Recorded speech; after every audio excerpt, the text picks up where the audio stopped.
అందుకే ఈనాడు మీతో కలిసి ఆ రోజే చెప్పిన, నేను నా ఇంటికి మీరు రావడం కాదు, మీ ఊరైన కృష్ణానగర్కి నేనే వస్తా. ఎక్కడెక్కడి సుదూర ప్రాంతాల నుంచి వచ్చే వాళ్లకు ఒక అమ్మలాగా ఈ కృష్ణానగర్ ప్రాంతం మిమ్మల్ని హక్కున చేర్చుకుంటుంది. ఇక్కడ నుంచి ఎదిగినోళ్ళు ఎంతోమంది ఉన్నారు. ఇక్కడ ఆరోగ్యం దెబ్బతిని ప్రాణాలు కోల్పోయిన వాళ్ళు ఈ కృష్ణానగర్కు ఉన్నది.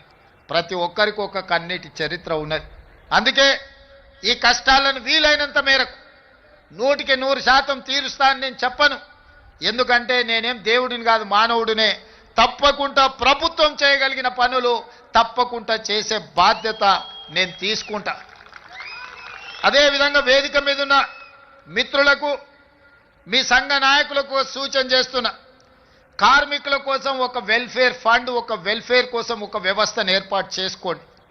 దానికి రాష్ట్ర ప్రభుత్వం నుంచి అప్ ఫ్రంట్గా 10 కోట్ల రూపాయలు ఆ వెల్ఫేర్ ఫండ్ కింద నేను డిపాజిట్ చేస్తా.